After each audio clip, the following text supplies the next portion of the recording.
My name is Evelyn Matthews, and I'm 65 years old.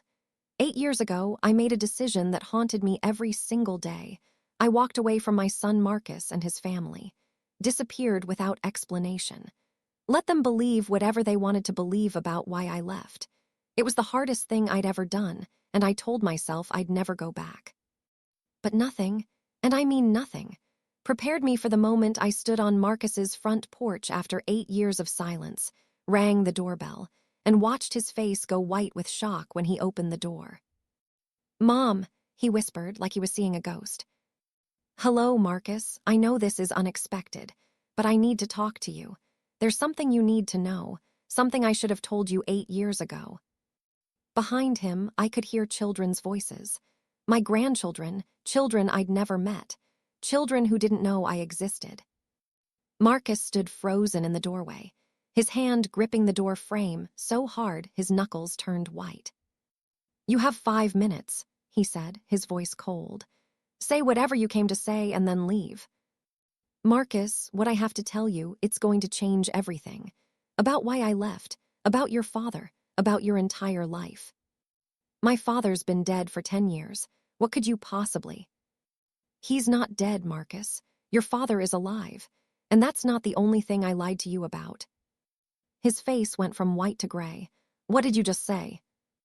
But before I could answer, before I could explain the secret I'd been carrying for 8 years, his wife appeared behind him. "Marcus, who's at the door?" She looked at me, confused, not recognizing me. And I looked at her, this woman who'd replaced me in my son's life, who was raising my grandchildren, who had no idea who I was. "I'm Evelyn," I said quietly, "Marcus's mother." The color drained from her face. Because Marcus had told everyone I was dead. But here I was, very much alive, standing on his doorstep after 8 years, with a secret that was about to destroy everything he thought he knew. But before I tell you what that secret is, I need you to do something for me right now. Hit that subscribe button. Click it right now. Then smash that like button, because this story is about to take you through 8 years of lies, secrets, and a truth so devastating it will change everything. Turn on those notifications, that bell icon right there, because you're going to want to see how this ends. And drop a comment telling me where you're watching from. What city? What state? What country? I need to know who's here with me, because what I did, leaving my son and disappearing for 8 years, it's going to make sense by the end of this story. And I need you to witness why some secrets are worth keeping, even when they break your heart. Now let me take you back to the beginning. Let me tell you how a mother ends up walking away from her only child and staying gone for 8 years. To understand that moment on Marcus's porch, you need to understand what happened 8 years ago. I was 57 years old. Marcus was 32, newly married to a woman named Shayna, and they just had their first child, my grandson, Isaiah. I was thrilled to be a grandmother. I'd always dreamed of being the kind of grandmother who was involved, present, helpful. My husband, Robert, had died 2 years earlier from cancer. It had been sudden, diagnosis to death in 6 months. I was still grieving, still adjusting to being alone after 35 years of marriage. Marcus was my only child. We'd always been close. After Robert died, Marcus made sure to check on me regularly, invited me to family dinners, included me in their lives. I thought everything was fine, good even. But then, 8 years ago, something happened that changed everything. It started with a phone call. I was at home, organizing photos of Robert when my phone rang. Unknown number. "Hello. Is this Evelyn Matthews?" A man's voice I didn't recognize. "Yes, who is this?" "My name is Detective James Warren. I'm with the Fraud Investigation Unit. I need to speak with you about Robert Matthews, your late husband." My stomach dropped. What about him? "Ma'am, I'd prefer to discuss this in person. Can you come to the station this afternoon?" "Can you tell me what this is about?" "It's regarding financial crimes your husband may have committed before his death. That's all I can say over the phone." I drove to the police station in a daze. "Financial crimes? Robert, That was impossible. Robert was an accountant, honest, by the book, he would never. But Detective Warren showed me documents, bank records, transfer statements, evidence that Robert had been embezzling money from his firm for over 15 years. We're talking about approximately $2.3 million, Detective Warren said, taken from client accounts over a 15-year period. Your husband was very careful, very clever, but we've traced it all back to him. That's impossible. Robert would never. Mrs. Matthews, I understand this is shocking, but we have definitive proof. The question now is, where did the money go? I don't know. I never saw any unusual spending. We lived modestly. We saved for retirement, but nothing extravagant. If Robert stole $2.3 million, I have no idea where it went. That's when Detective Warren showed me another document. A bank account in the Cayman Islands in Robert's name, with a balance of $2,847,392. The account was opened 20 years ago, Detective Warren explained. Regular deposits over 15 years. Then, 6 months before your husband died, all activity stopped. Because that's when Robert was diagnosed with cancer, when he knew he was dying. Mrs. Matthews, legally, as Robert's widow, you're entitled to this money. But morally and legally, this money was stolen. The firm is pursuing civil action to recover it. And there's criminal exposure. Even though Robert is deceased, you could potentially face charges as an accessory if we determine you knew about the embezzlement. I didn't know. I swear I didn't know. I believe you, but you need to hire a lawyer. This is going to get complicated. I left the police station, feeling like my world had collapsed. Robert, my husband, the man I'd loved for 35 years, had been a thief, a criminal. He'd stolen millions of dollars and hidden it from me.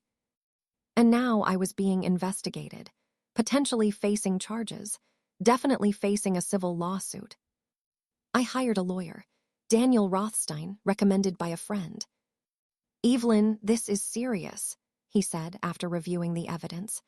The firm is demanding full restitution.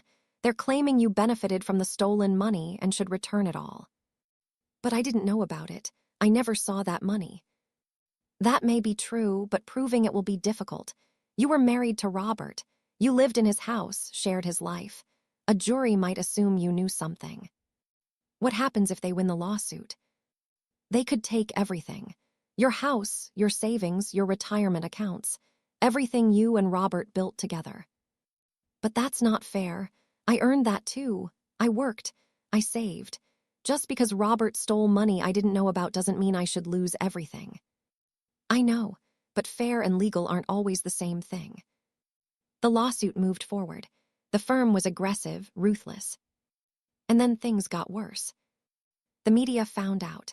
Local news ran stories about the accountant who stole millions and the widow who claims she didn't know.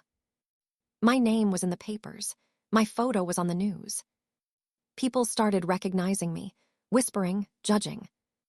I lost friends who didn't want to be associated with the scandal. My church asked me to step down from the women's group I'd led for 10 years. Neighbors stopped talking to me. And then Marcus called. Mom, we need to talk. I drove to his house. Shayna was there, holding baby Isaiah, looking uncomfortable. Mom, have you been watching the news? Marcus asked. Some of it, I try not to. People are saying terrible things about you, about Dad. I've had coworkers ask me if it's true my father was a thief. It is true. I'm so sorry, Marcus, I didn't know. I swear I didn't know. I believe you, but Mom, this is affecting my life too. My career. Shayna's family is asking questions. Our friends are talking. It's becoming a problem. I'm sorry. I don't know what to do about that. I think, he paused, looking at Shayna. I think maybe you need to distance yourself from us for a while. I felt like I'd been slapped. What? Just until this blows over. Until the lawsuit is settled and the media moves on to something else.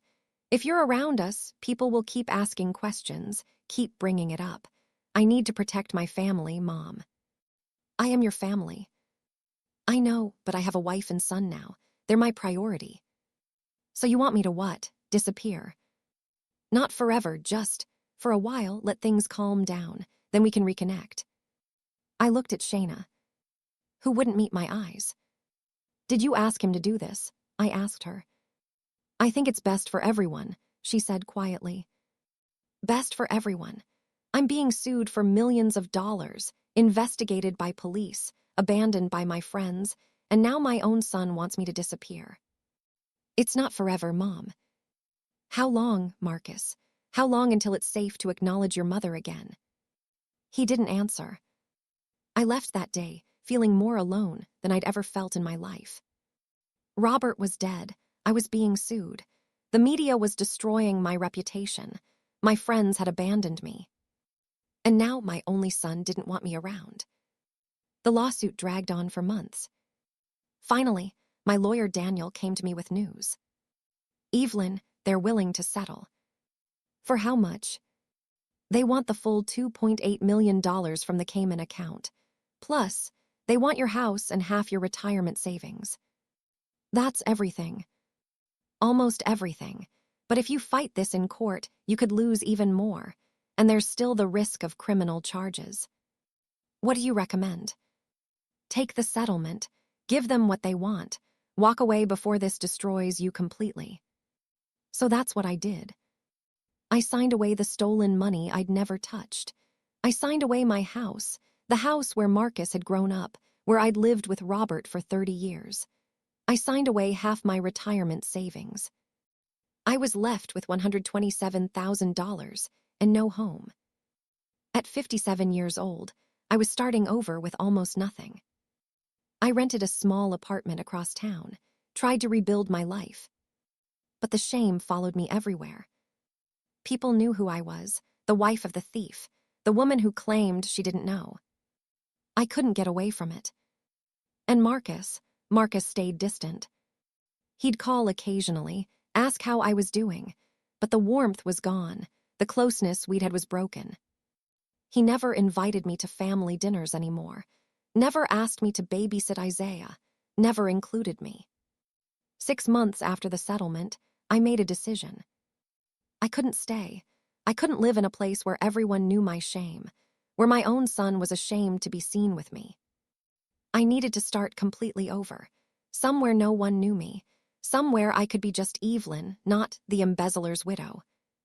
I found a job in a different state, 3 states away, working as a bookkeeper for a small nonprofit. I didn't tell Marcus I was leaving, I just left. I sent him a letter explaining I needed a fresh start, that I'd be in touch when I was settled. But I never called, never wrote again. I disappeared. And I let him believe whatever he wanted to believe about why. For 8 years, I lived in Oregon, far from the shame, far from the scandal, far from the son who'd chosen his reputation over his mother. I rebuilt my life slowly, made new friends who didn't know my past, found a church where no one judged me, created a quiet, simple life. But every day, I thought about Marcus, wondered about him, wondered about the grandson I'd barely known. Wondered if there were other grandchildren now, if Marcus ever thought about me, if he told his kids about me, or if I'd just become a shameful secret he never mentioned. I told myself I'd made the right choice, that staying away was best for everyone. But then, 2 months ago, I got a phone call that changed everything. It was from a lawyer named Patricia Chen. Ms. Matthews, I'm calling about the Robert Matthews embezzlement case from 8 years ago. My stomach dropped. That case was settled. I signed away everything. What more do they want? Nothing. Actually, I'm calling with good news. We've discovered new evidence. Evidence that changes everything about what we thought we knew regarding your husband's actions. What kind of evidence? Evidence that suggests Robert wasn't working alone, and evidence that the money may not have gone where we thought it did. Ms. Matthews, I think you were wronged 8 years ago, and I think we can prove it. I don't understand. I need to meet with you in person. There's a lot to explain. But Ms. Matthews, if I'm right, you could get everything back. Your house, your money, your reputation, everything. That's when I knew. I had to go back, had to face Marcus, had to tell him the truth. All of it. Not just about the new evidence, but about the secret I'd been keeping for 8 years. The secret that would explain everything. Why I really left, why I stayed away, why I could never come back. Until now. Because the truth I'd been hiding, it wasn't just about me. It was about Marcus, too, about his father, about everything he thought he knew about his family. And it was time to stop hiding. So I got on a plane, flew back to the city I'd fled 8 years ago, and I drove to Marcus's house. To tell him the truth, finally, even though I knew it would shatter him. Now here I stood on his porch, having just told him his father wasn't dead, and watching the devastation spread across his face. "That's impossible," Marcus said, his voice shaking. "Dad died 10 years ago. I was at his funeral. I watched them bury him." "I know what you think you saw, but Marcus, I need to explain." No, you need to leave. Right now. I don't know what kind of sick game you're playing, but it's not a game. Marcus, please, let me explain everything." Shayna pulled Marcus back. "Call the police. She's clearly unstable." "I'm not unstable, and I can prove everything I'm saying. But Marcus, you need to hear me out, all of it. About your father, about why I left, about the money, about everything." Marcus stood there, torn between slamming the door in my face and hearing what I had to say. Finally, he stepped aside. "You have 10 minutes, then you leave and never come back." I walked into my son's house for the first time in 8 years. And I prepared to tell him the truth that would destroy everything he believed about his father, his childhood, and his mother. The truth I'd been running from for 8 years. The truth that started with a simple fact. Robert Matthews didn't die 10 years ago. He disappeared. And I knew where he went. Before I continue this story, kindly subscribe, like, turn on the notification bell, and tell me in the comments where you're watching from. I walked into Marcus's living room and saw photographs on the walls, family photos I'd never been part of, children I'd never met, a life that had gone on without me for 8 years. Marcus sat on the couch, his arms crossed, his face hard. Shayna stood behind him, protective, one hand on his shoulder. 10 minutes, Marcus said. Start talking. I took a deep breath. Your father didn't die 10 years ago, at least not the way you think he did. I was there, Mom. I saw him in the hospital. I watched him deteriorate from cancer. I held his hand when his voice broke. I know what you saw. But Marcus, what if I told you the man who died wasn't actually dying from cancer? What are you talking about? Your father's cancer diagnosis was real. Stage 4 pancreatic cancer, just like the doctors said. He had maybe 6 months to live, but 3 months after the diagnosis, something happened. Something I didn't understand at the time. I pulled out a folder I'd brought with me. Documents, medical records, things I'd been given by Patricia Chen, the lawyer who'd called me 2 months ago. A week before your father supposedly died, he was visited in the hospital by 2 men.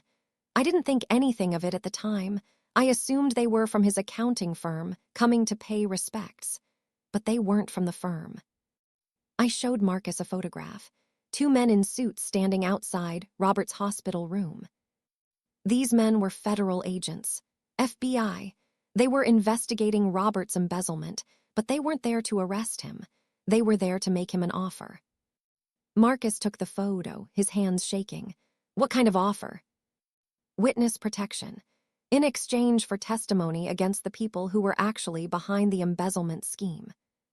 What? No, Dad stole that money, the evidence. The evidence showed Robert moving money, but it didn't show who was telling him to do it. Marcus, your father wasn't a thief. He was a pawn. Someone was using him, threatening him, forcing him to embezzle money and move it to offshore accounts. And when Robert got sick, when he knew he was dying, he decided to cooperate with the FBI, to give them everything they needed to bring down the real criminals. I don't believe you. The deal was this: Robert would testify. Give the FBI names, account numbers, everything. In exchange, they'd fake his death and put him in witness protection for whatever time he had left. He'd die as someone else, somewhere safe, where the people he was testifying against couldn't find him. That's insane. And I would take the fall. I'd be the one left behind to deal with the investigation, the lawsuit, the media. I'd be the scapegoat while Robert got to disappear safely. Shayna spoke up. If this is true, why didn't you tell anyone? Why did you let them destroy you? Because I couldn't. Part of the deal was absolute secrecy. If I told anyone, including Marcus, it could compromise the investigation and put Robert in danger. So I agreed. I let them sue me. I let them take everything. I let the world think I was either a criminal or a fool who didn't know what her husband was doing. Why would you agree to that? Marcus asked, his voice small. Because Robert was dying. Because even though he'd lied to me about what he was involved in, even though he'd put me in an impossible position, he was still my husband. And he was terrified. The people he was testifying against, they were dangerous. Organized crime connected to the construction industry, using Robert's accounting firm to launder money. If they knew Robert was cooperating, they'd kill him. Maybe kill me. Maybe come after you. I showed Marcus another document, a death certificate, but not for Robert Matthews. For a man named Richard Morrison, died 6 months after Robert's death, in a hospice in Arizona. Your father lived 6 more months under the name Richard Morrison. He testified from his hospital bed via video conference. His testimony helped the FBI take down a major money laundering operation. And then he died, really died, alone in Arizona as someone else. Marcus was crying now. You're saying my father wasn't a thief? He was forced to be. They had leverage on him, I still don't know what, but he wasn't the mastermind. He was a victim who made a deal to bring down the real criminals before he died. Then why did the firm sue you? Why did you lose everything? Because the FBI needed to maintain the cover story. If I suddenly got all the money back, if the lawsuit disappeared, people would ask questions. The criminals would know something was wrong. So I had to play the part, the devastated widow who lost everything. But you gave them millions of dollars that weren't even yours to give. The money from the Cayman account went to the FBI as evidence. It was used to trace the full extent of the money laundering operation. I didn't actually lose it to the firm. That was just the story. But I did lose my house and my savings. That was real. The government doesn't compensate you for witness protection sacrifices unless you're the actual witness. Shayna sat down, looking stunned. So you've been carrying this secret for 8 years? Yes. Why tell us now? Marcus asked. Why come back after all this time? Because 2 months ago, the lawyer I mentioned, Patricia Chen, she called me. The case is finally closed. The last of the criminals Robert helped identify was convicted. There's no more danger. And the FBI is finally releasing the truth, clearing Robert's name and mine. I pulled out the final document, an official letter from the FBI explaining Robert's cooperation, his witness protection, and confirming that Robert Matthews was not the orchestrator of the embezzlement scheme. The firm that sued me has been contacted. They're issuing a public apology. The media is being briefed, and I'm being compensated, not fully, but something, for what I lost. Marcus read the letter, his face going through a dozen emotions. So Dad he was a hero. I don't know about that. He got involved with dangerous people. He made choices that put us all at risk, but in the end, he tried to make it right. And you protected him. You let everyone think the worst of you to protect him. Yes. Why didn't you tell me? His voice rose.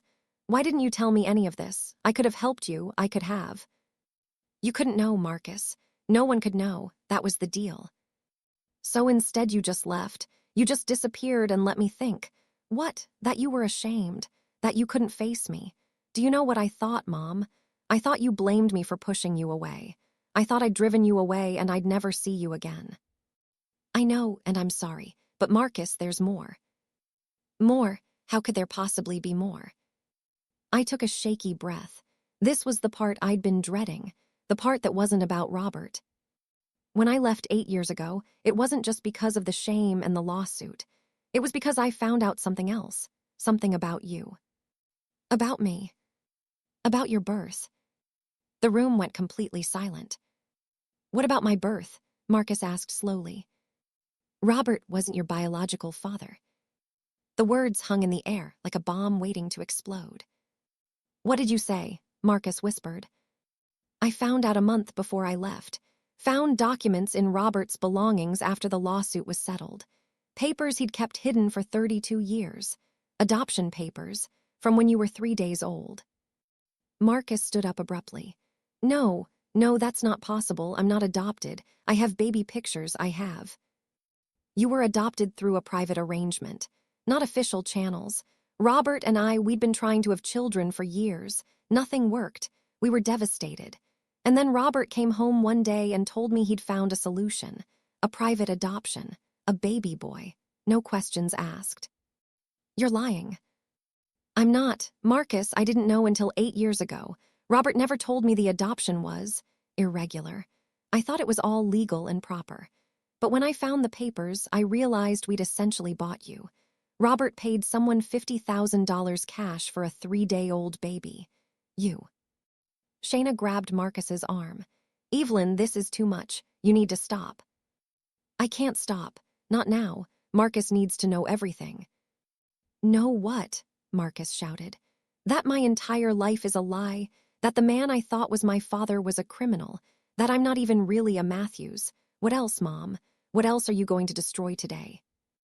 I know who your biological mother is. The room went dead silent again. The papers Robert kept, they had a name. A woman named Teresa Whitmore. I hired a private investigator 2 months ago when I knew I was coming back. I found her. Found her. Marcus could barely get the words out. She lives 2 hours from here. She's 68 years old. She was 16 when she had you. Her parents forced her to give you up. She never wanted to. She's thought about you every day for 32 years. Stop, just stop talking. She wants to meet you, Marcus, if you want to meet her. Get out. His voice was cold, dead. Get out of my house. Marcus. You heard him, Shayna said, moving between us. You've said enough. You've done enough. You need to leave. I know this is overwhelming. Overwhelming? Marcus laughed, a harsh, broken sound. You show up after 8 years and tell me my dead father isn't dead. He was in witness protection. Then you tell me he's not actually my father at all, that I was bought in some illegal adoption, that my real mother is out there somewhere wanting to meet me. And you think overwhelming covers it. I'm sorry. I know I should have. Should have what? Told me sooner. Never told me at all. What's the right answer here, Mom? Because I can't see one. I stood up, gathering my documents. I have a hotel room at the Marriott downtown, room 412. I'll be there for 3 more days. If you want to talk, if you want the full story, if you want Teresa's contact information, I'll be there. Don't hold your breath. I walked to the door, my heart breaking. At the threshold, I turned back. Marcus, I left because I couldn't face you with all these secrets. Because every time I looked at you, I saw the lies I was keeping. About your father, about your birth, about everything. I thought leaving was better than lying to your face every day. You were wrong. I know, but I'm here now. And I'm telling you the truth. Finally, all of it. What you do with that truth is up to you. I left Marcus's house and drove to my hotel in a daze. I'd done it. I'd told him everything. And I'd destroyed him in the process. I sat in my hotel room and cried. For Robert, for Marcus, for the 32 years of lies, for the 8 years of running, for everything. My phone rang. It was Patricia Chen. Evelyn, how did it go? About as badly as possible. Did you tell him everything? Everything about Robert, about the adoption, about Teresa. He kicked me out. Give him time. This is a lot to process. Time? Patricia, I don't know if he'll ever speak to me again. He will, because you're his mother. And because now that the truth is out, you can actually have a real relationship. One not built on lies. If he ever wants to see me again. He will, trust me. But I wasn't sure.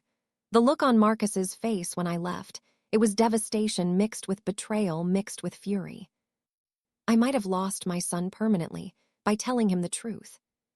The next day, I didn't hear from Marcus. Or the day after that. On the 3rd day, My last day before I'd planned to fly back to Oregon, there was a knock on my hotel room door at 8 a.m. I opened it to find Marcus standing there. He looked like he hadn't slept in 3 days. "Can I come in?" he asked. Of course. He walked in and sat in the chair by the window, not looking at me. We sat in silence for several minutes. Finally, he spoke. "I need you to tell me everything again, from the beginning, all of it, and I need you to answer every question I have. No more secrets, no more lies. If we're going to have any kind of relationship going forward, it has to be completely honest. Can you do that?" "Yes, absolutely yes." "Okay, start talking." So I did. For the next 4 hours, I told him everything. About Robert's involvement with the criminals, about the FBI deal, about witness protection, about finding the adoption papers, about hearing the private investigator, about Teresa. Marcus asked questions, hundreds of questions. And I answered all of them, honestly, completely. When we were finished, he sat back, exhausted. "I don't know how to process this." "I know. Part of me wants to be angry at you for keeping secrets. Another part understands why you did. And another part is just empty. Like everything I thought I knew about myself was a lie." "Not everything. You're still you, Marcus. The same person you were 3 days ago. You just know more about where you came from now." "Do I want to meet her, Teresa?" "That's entirely up to you." "Does she know you found me, that you told me about her?" "Yes, I contacted her a month ago, told her I was going to tell you everything. She's been waiting to hear if you want to meet." "What's she like?" "I only spoke to her briefly, but she seemed kind. Sad. She said giving you up was the worst thing that ever happened to her, that not a day has gone by that she hasn't wondered about you." Marcus was quiet for a long time. "I need to think about it, about whether I want to open that door." "Take all the time you need." "What about you? What are you going to do now?" "Go back to Oregon, back to my life there." "You're leaving again." "I thought that's what you'd want." "I don't know what I want, Mom, but I don't want you to disappear again, not like last time." "So what do you want?" "I want you to stay, for a while, meet your grandchildren. Let us get to know each other again, see if we can rebuild something." Tears filled my eyes. "Really?"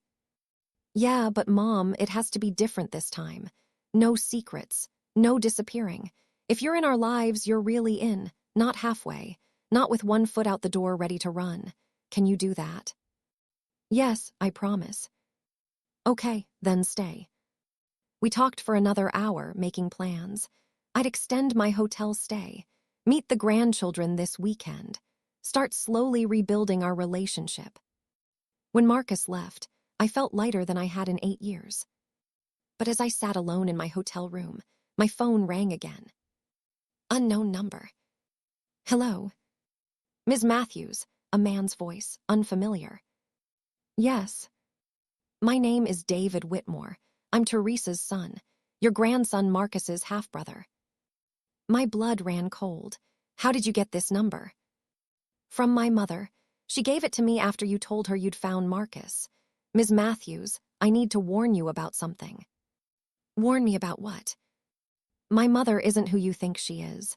The story she told you about being forced to give Marcus up, it's not the whole truth, and if Marcus meets her, he's going to get hurt. Badly." "What are you talking about?" "I can't explain over the phone. But Ms. Matthews, before you arrange any kind of reunion between my mother and Marcus, you need to know the full story. The real story. About why she gave him up. About who his biological father really was. About everything." "Tell me now." "Not over the phone. Meet me tomorrow. I'll explain everything. But please, don't let Marcus meet my mother until you know the truth. Trust me." He hung up. I sat there, staring at my phone, my hands shaking. What had I just done? What truth was I about to uncover? And what would it do to Marcus when he found out? Before I continue this story, kindly subscribe, like, turn on the notification bell, and tell me in the comments where you're watching from. I didn't sleep that night. I kept replaying David Whitmore's words over and over. My mother isn't who you think she is. Marcus is going to get hurt. You need to know the truth about who his biological father really was. What did he mean? What was Teresa hiding? At 9 a.m., my phone rang. David Whitmore. There's a coffee shop on Maple Street called The Grind. Meet me there at 11. Come alone. How will I know you? I'll find you, and Ms. Matthews. Don't tell Marcus about this meeting. Not yet. He hung up before I could respond. I drove to The Grind at 10:45, my stomach in knots. The coffee shop was small, quiet. I ordered a coffee and sat at a corner table. At exactly 11, a man in his late 20s walked in, tall, with dark hair and serious eyes. He looked around the shop until his gaze landed on me. He walked over. Ms. Matthews. David. He sat down across from me. No coffee, no pleasantries. Thank you for coming. I know this is strange. Strange doesn't begin to cover it. You said I need to know the truth about Teresa, about Marcus's biological father. Start talking. He took a deep breath. How much do you know about why my mother gave Marcus up for adoption? She told me she was 16, that her parents forced her to give up the baby, that she never wanted to. That's partially true. She was 16. She did give up the baby, but it wasn't her parents who forced her. Then who? The baby's father and his family. Who was the father? David pulled out a photograph, an old one from the 1990s. It showed a teenage girl, Teresa, with a teenage boy. They had their arms around each other, smiling. That's my mother at 15, and that's Marcus's biological father. His name was Christopher Dalton. I stared at the photo. The boy looked normal, happy, nothing suggesting anything sinister. I don't understand. Why would Christopher's family force Teresa to give up the baby? Because Christopher Dalton wasn't just any teenager. He was the son of Judge Richard Dalton, one of the most powerful judges in the state at the time, and Judge Dalton had political ambitions, plans to run for higher office. My stomach dropped. I was beginning to understand. A teenage pregnancy would have been a scandal, I said. Exactly. When my mother got pregnant at 15, Christopher's family panicked. Judge Dalton's wife, Patricia, sat my mother down and made her an offer. Give up the baby for adoption, quietly, privately, and they'd pay her $100,000. Refuse, and they'd destroy her. Destroy her reputation, her family, everything. She was 15 years old. That's coercion. It was, but my mother was scared. Her own parents were strict religious. They were furious about the pregnancy. They agreed with the Daltons that adoption was best, so my mother had no one on her side.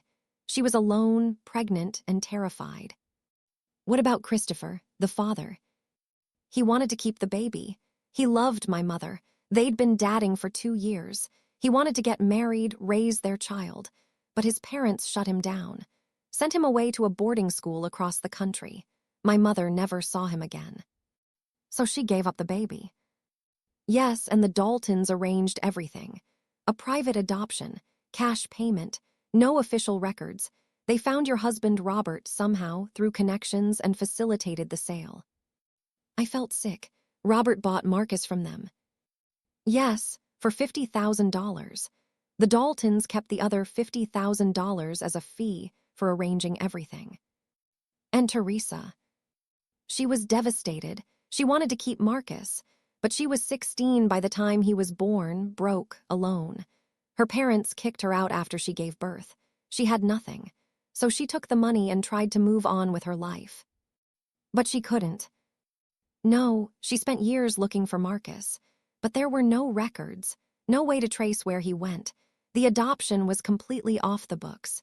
She had nothing to go on except the first name, Robert, and a vague description of the couple who took her baby.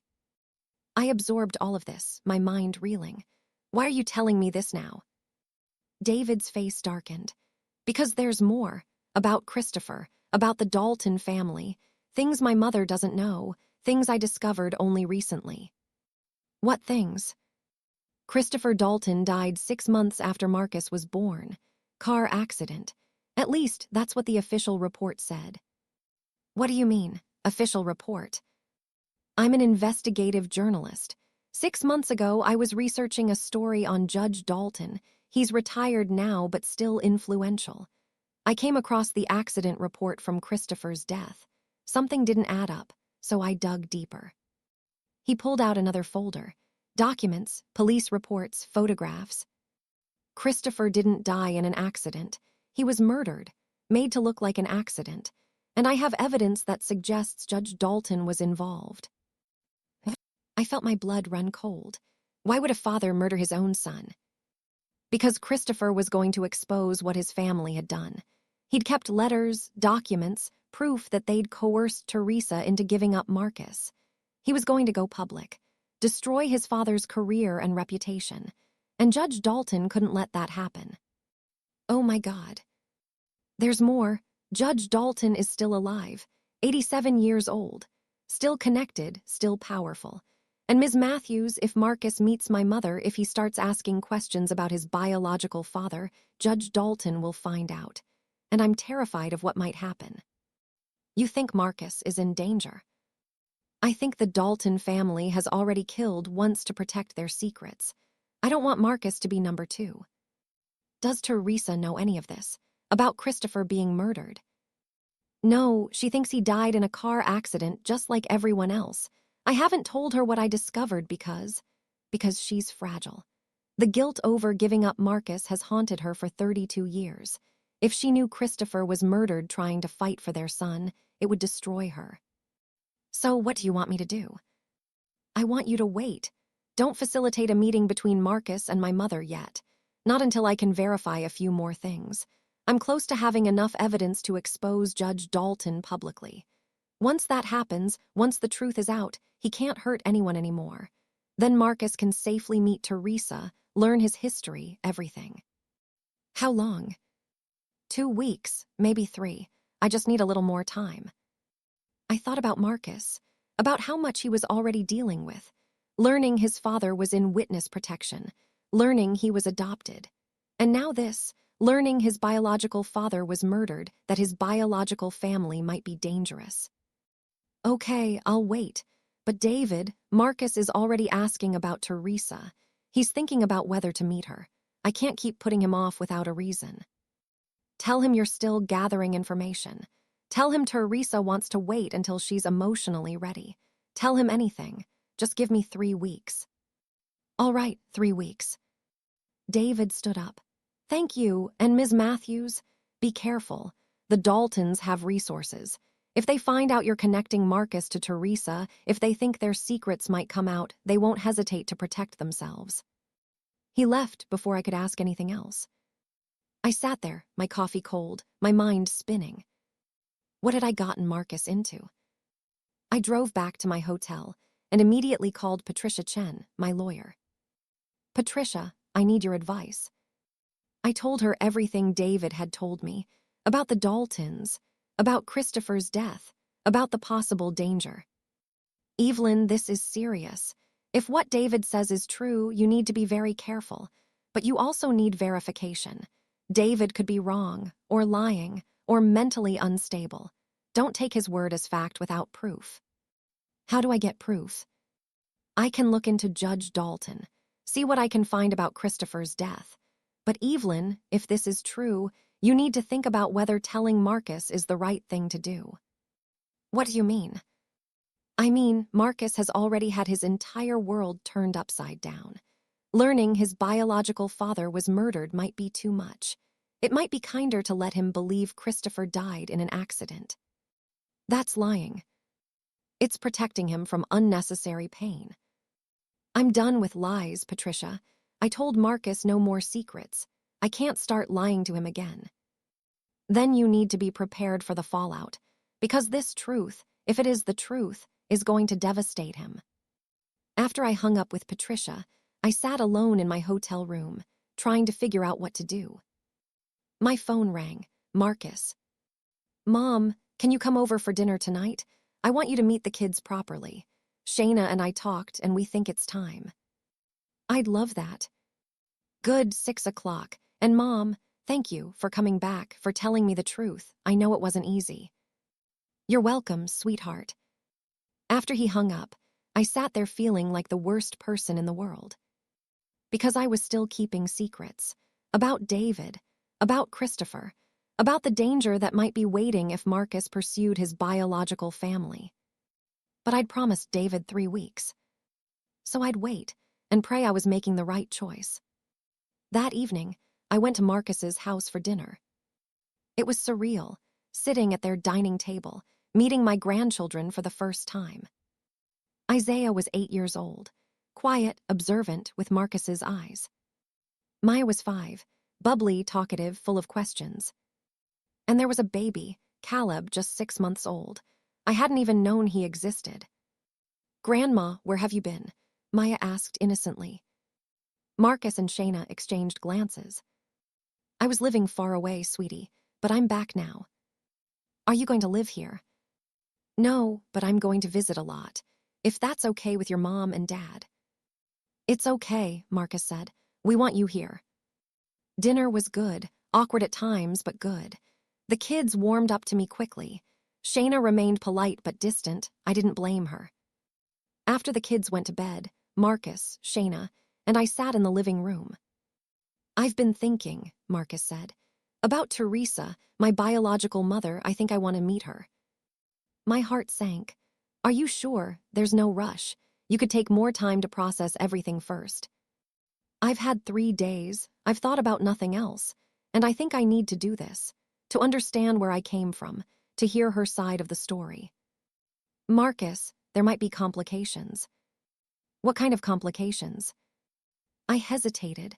I'd promised David I wouldn't tell Marcus yet, but I also couldn't let Marcus walk into danger blind. "I've been doing more research. About Teresa, about your biological father. There are some things you should know before you meet her." "What things?" "Your biological father's name was Christopher Dalton. His father was Judge Richard Dalton." Marcus's eyes widened. "Judge Dalton, the Judge Dalton who was on the state Supreme Court." "Yes." "Holy. That means I'm related to one of the most powerful families in the state."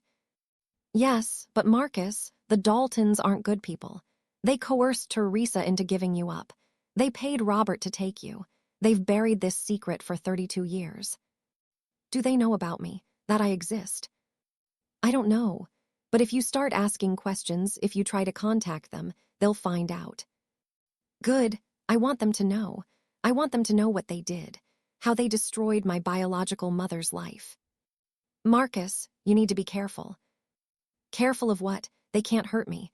What are they going to do? I'm an adult. I have rights." Shayna touched his arm.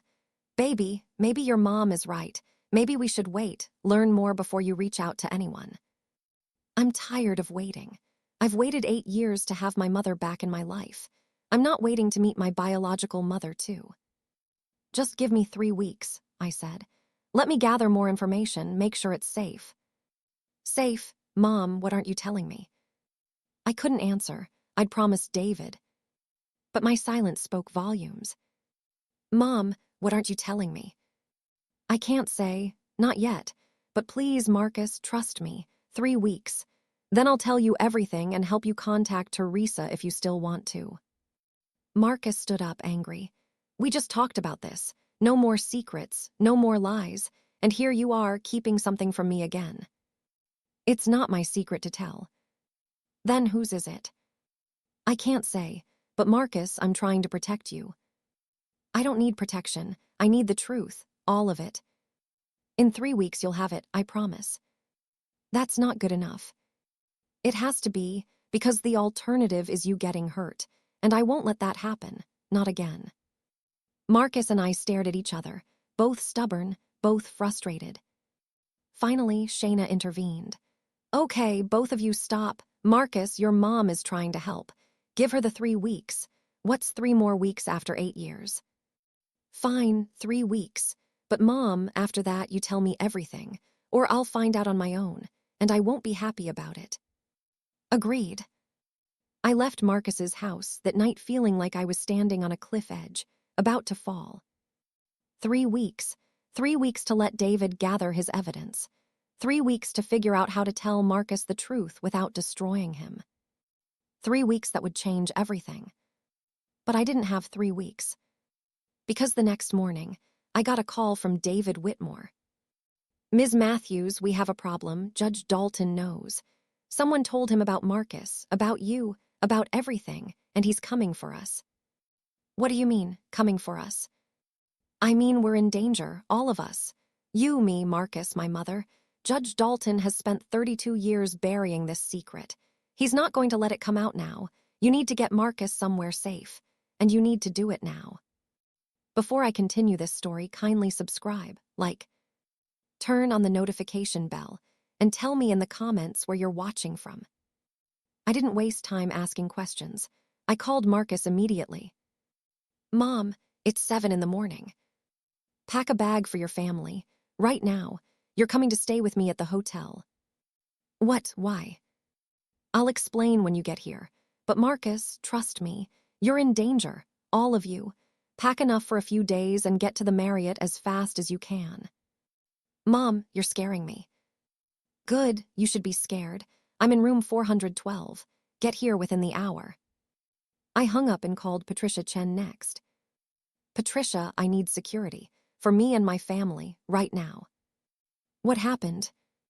"Judge Dalton knows about Marcus. David Whitmore says we're in danger." "Hold on, let me make some calls." While Patricia worked on security, I called David back. "How did Judge Dalton find out?" "I don't know, but this morning my mother received a visit from one of the Dalton family lawyers, threatened her, told her if she contacted Marcus or went public with anything, she'd regret it. She called me terrified. Then I got a call from a blocked number, someone warning me to drop my investigation or there would be consequences. We need to go to the police." "With what? I don't have enough hard evidence yet. Everything I have is circumstantial. The police won't move against someone like Judge Dalton without ironclad proof." "Then what do we do?" "We stay safe while I finish gathering evidence. I'm close, Ms. Matthews. So close. I just need a few more days." Days we might not have. 45 minutes later, Marcus arrived at my hotel with Shayna and the 3 kids, all looking confused and frightened. "Mom, what is going on?" Marcus demanded as soon as they were in my room. "Sit down, all of you. I need to tell you everything." I told them about David Whitmore, about Christopher Dalton being murdered, about Judge Dalton's cover-up, about the threats. Marcus listened, his face going from confused to shocked to furious. "You've known this for days, and you didn't tell me." "I was trying to protect you." "By lying to me, again." "By giving David time to gather evidence before throwing you into the middle of a dangerous situation." "I'm already in the middle of it. I've been in the middle of it since the day I was born." Shayna was holding baby Caleb, her face pale. "Evelyn, are we really in danger? From Judge Dalton?" "I don't know. David thinks so, and I'm not willing to take that risk." "This is insane," Marcus said, packing. "A judge, a respected, powerful judge, murdered his own son, and now we're supposed to believe he'd hurt us too. People have killed for less than protecting their reputation and legacy," I said quietly. There was a knock at the door. Everyone froze. I looked through the peephole. It was Patricia Chen, along with 2 large men in suits. I opened the door. "Evelyn, this is Michael and David from the security firm I use. They're going to stay with you until we figure out what's happening." The security guards positioned themselves by the door and windows, while Patricia sat down with us. "Okay, let's think this through logically," Patricia said. "What does Judge Dalton actually know? And what does he think you're planning to do with that information?" "He knows Marcus exists," I said. "He knows we've made the connection to Teresa and Christopher. He probably assumes we know about the coerced adoption." "Does he know about David's investigation? About the evidence that Christopher was murdered?"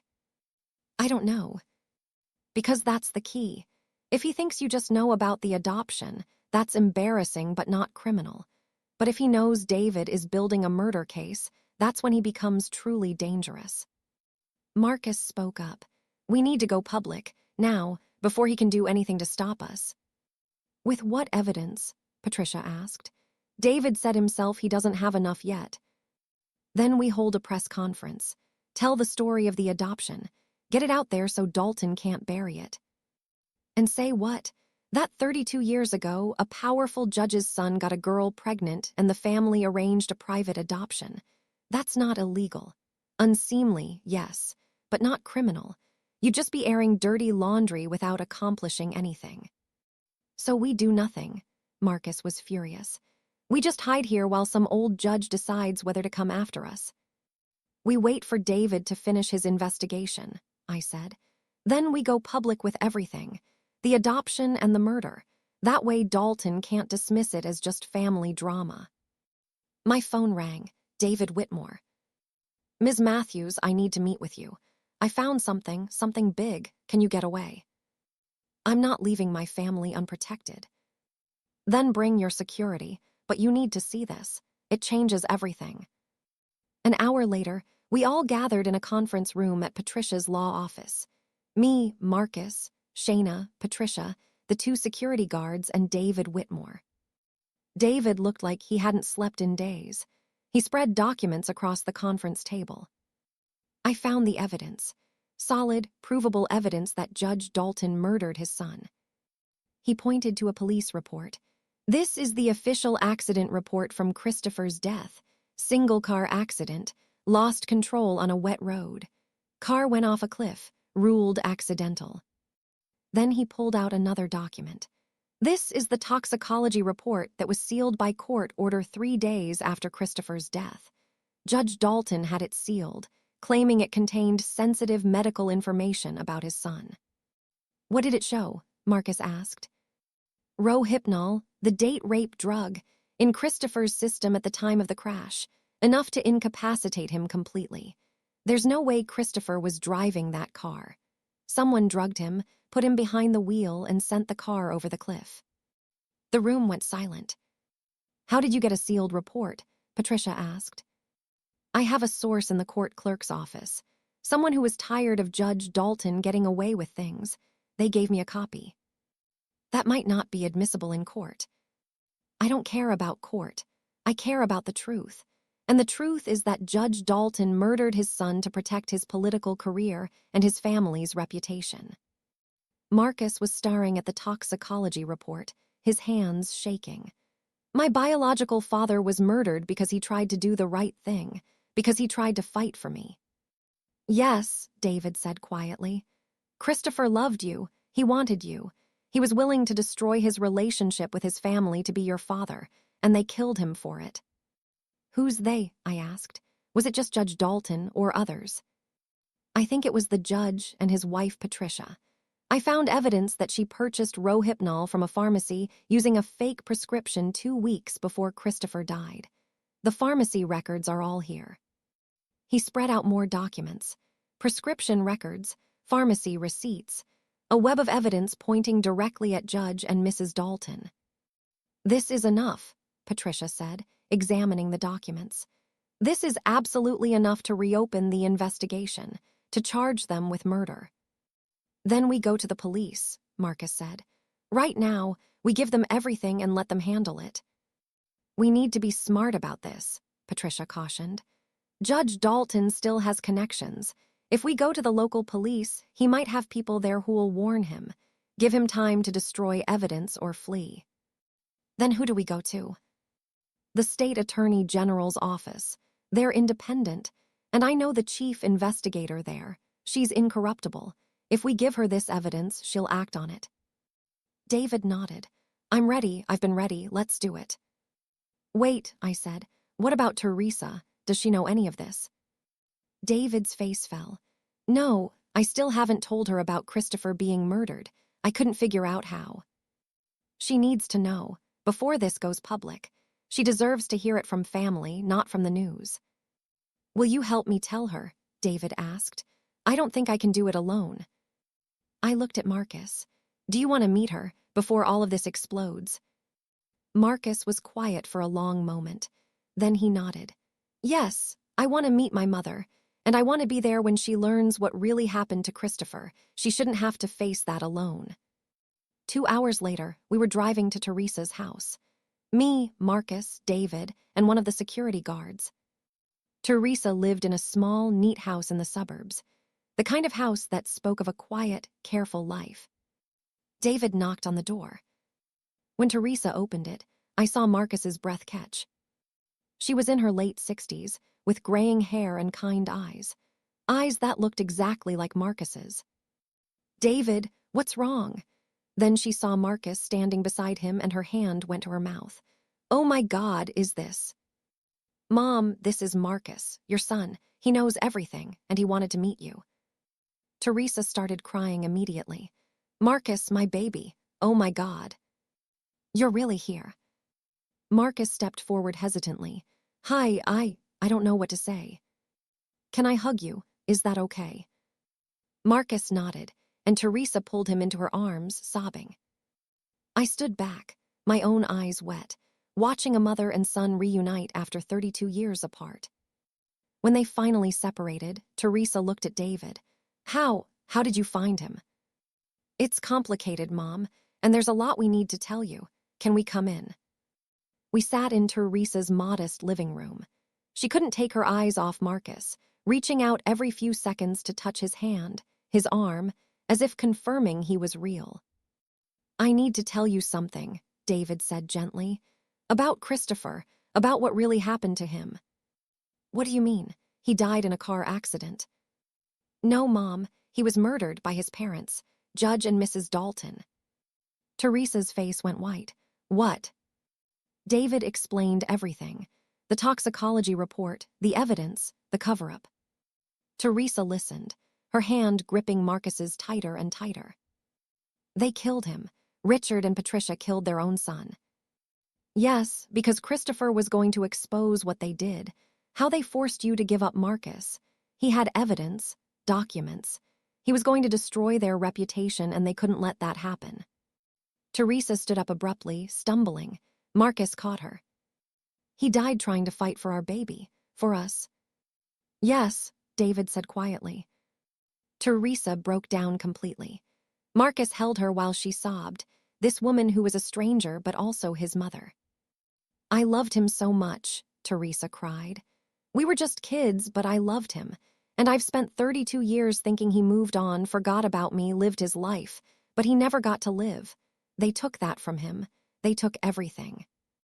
"I'm so sorry, Mom," David said.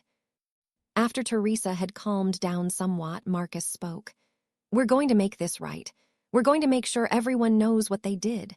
To you, to Christopher, to all of us." Teresa looked at him with red, swollen eyes. "You look just like him, like Christopher, same eyes, same smile. God, it's like seeing him again." "Tell me about him, please. I want to know who my father was." So Teresa told stories. About the Christopher she'd known at 15, 16. The boy who loved music, who wanted to be a teacher, who wrote her terrible poetry and made her laugh. The boy who'd been murdered at 17, trying to protect his son. We stayed with Teresa for hours. When we finally left, she hugged Marcus again. "Will I see you again?" she asked, terrified of the answer. "Yes," Marcus said firmly. "This isn't goodbye. This is the beginning. I want you in my life. I want my kids to know their grandmother." "I'd like that so much." On the drive back, Marcus was quiet. "You okay?" I asked. "I have two mothers now, one who raised me and one who gave birth to me, and I love you both. Is that weird?" "No, sweetheart, that's not weird at all." "And I have a biological father who I'll never get to meet, who died trying to be my father. That's hard." "I know. But I'm going to make sure everyone knows what he tried to do, what he sacrificed. Judge Dalton is going to pay for what he did." The next morning, Patricia arranged a meeting with the state attorney general's office. We presented all the evidence: David's investigation, the toxicology report, the pharmacy records, everything. Chief Investigator Helen Morrison reviewed everything carefully. "This is compelling," she said. "Very compelling. Judge Dalton retired 10 years ago, so he doesn't have the same level of protection anymore, and his wife is in her 80s in poor health. They're vulnerable." "What happens now?" Marcus asked. "We open an official investigation, interview witnesses, gather additional evidence, and if everything checks out, we bring charges. How long will that take? Months, probably. Murder investigations are complex, especially ones this old, but I promise you we'll be thorough. What about our safety? I asked. Judge Dalton already knows we're digging into this. What's to stop him from coming after us? We'll provide protection, and I'll personally make sure Judge Dalton knows we're investigating. Sometimes just knowing law enforcement is watching is enough to prevent someone from doing something stupid. We left the meeting feeling hopeful, but exhausted. The investigation moved quickly at first. Within a week, news broke that Judge Richard Dalton was under investigation for the murder of his son 32 years ago. The media went crazy. A respected judge, a decades-old cold case, a family secret exposed. Marcus's story became public, the forced adoption, the cover-up, everything. Teresa gave an interview, telling the world about the teenage love she'd lost and the son she'd been forced to give up. And I told my story, about Robert's witness protection, about the false accusations I'd endured, about disappearing for 8 years to protect my son. For 2 weeks we were everywhere, on the news, in the papers, online. Then, 3 weeks into the investigation, we got a call from Chief Investigator Morrison. I need you to come to my office, all of you. There's been a development. We arrived to find her looking grim. Judge Dalton and his wife have both been arrested and charged with murder, but there's something you need to know. What? Marcus asked. Judge Dalton had a stroke 2 days ago. He's in critical condition. The doctors say even if he survives, he'll likely have severe brain damage. He may never stand trial. What about his wife? Mrs. Dalton has late-stage Alzheimer's. She barely knows where she is. She's been deemed incompetent to stand trial. Marcus looked devastated. So they get away with it. After everything they did, they just escape justice. Legally, they may never face trial, but the truth is out. Everyone knows what they did. Their legacy is destroyed. Their family name is ruined. That's a kind of justice. It's not enough, Marcus said quietly. I know, I'm sorry. We left the Attorney General's office in silence. On the drive home, Marcus finally spoke. My biological father was murdered. The people who killed him will never face real consequences, and I'll never get to meet him, never get to know him. I know, baby, I said. But you know what? Christopher did know you in a way. He fought for you before you were even born. He was willing to give up everything, his family, his future, his safety, just for the chance to be your father. That's love, real love. And you carry that love with you. You're proof that he existed, that he mattered, that he loved. Marcus was crying. I wish I could have known him. Me too, but you know his son, David, your half-brother. And you know Teresa, your mother, Christopher's family, the people he loved. They're part of your life now. Yeah, they are. Over the next few months, life slowly returned to normal, or a new kind of normal. Teresa became a regular part of our lives. She visited every weekend, getting to know her grandchildren, building a relationship with Marcus. David and Marcus became close, brothers who'd never known each other but who shared a bond through the father they'd lost. I stayed in town, renting an apartment nearby, rebuilding my relationship with Marcus and his family. Shayna slowly warmed up to me, seeing that I was genuinely trying to be present, not disappear again. And Marcus and I talked, really talked, about everything we'd lost in those 8 years apart, about the secrets and lies, about how to move forward. I understand why you left now, he told me one day. You were protecting Dad, protecting me, I get it, but Mom promised me something. What? No more secrets, no more disappearing. If something happens, if you're in trouble or scared or overwhelmed, you come to me. You don't run, you don't hide. You come to me and we face it together. I promise. And I promise the same thing. No more pushing you away. No more choosing my reputation over my mother. Your family. You'll always be family. 6 months after everything came to light, we held a memorial service for Christopher Dalton. Teresa organized it. A small, private ceremony at the cemetery where Christopher was buried. His gravestone had been changed. It now read, Christopher James Dalton. Beloved son, loving father. 1975-1993. He fought for love. He died for truth. Forever remembered. Marcus stood in front of the grave, holding a letter he'd written. I never got to meet you, he read aloud. But I know you. I know you loved my mother. I know you wanted me. I know you tried to fight for us. And I know you died because you wouldn't let them bury the truth. Thank you for that. Thank you for choosing love over safety. Thank you for being my father even though we never got to meet. I'll make sure my children know about you, about what you did, about who you were. Your story won't be forgotten, I promise. He placed the letter on the grave. Along with a photo, Teresa had given him one of Christopher holding baby Marcus, taken 3 days before Christopher died. Teresa, David, Marcus, Shayna, the grandchildren, and I all stood together in front of that grave.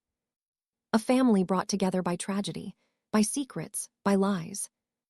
But also by love, by truth, by the courage to face the past instead of running from it. I looked at Marcus, the son I'd raised, the son I'd left, the son I'd returned to, and I felt something I hadn't felt in 8 years. Peace. I'd come back to my son's life with a secret, actually with many secrets. And in revealing those secrets, I'd destroyed his comfortable understanding of his past. I'd turned his world upside down. I'd brought danger and pain and loss into his life. But I'd also given him the truth, his whole truth, about who he was, where he came from, what his biological father had sacrificed for him. And in doing that, I'd given him something more valuable than comfort. I'd given him his story, his real story, not the sanitized, simplified version, but the messy, complicated, painful, beautiful truth. That evening, we all gathered at Marcus's house for dinner. Teresa sat at the table, laughing at something Isaiah had said. David was showing Maya how to draw. Shayna was nursing Caleb. Marcus was in the kitchen, cooking.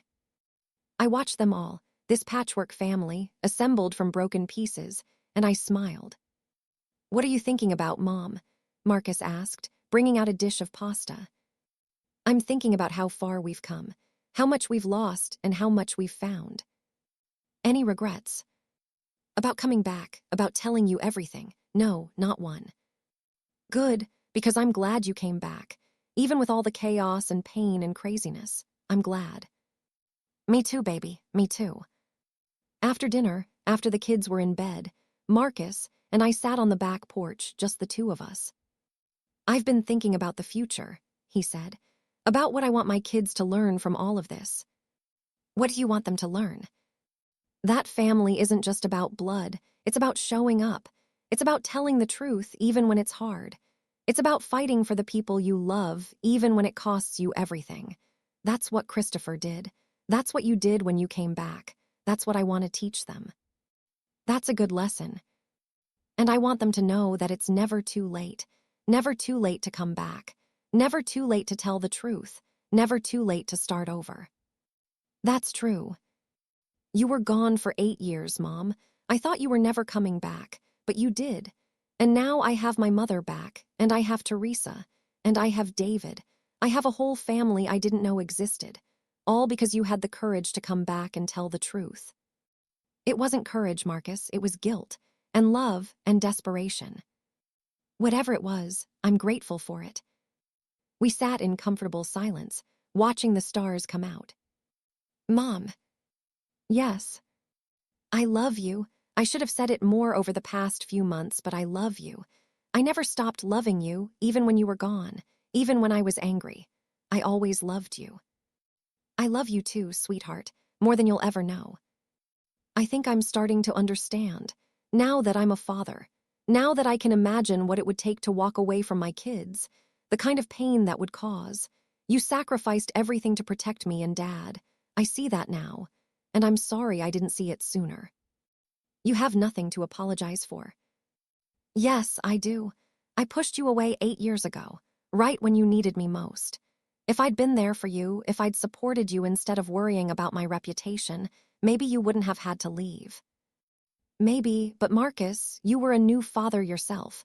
You were trying to protect your family. I understand that now. We both made choices we thought were right at the time.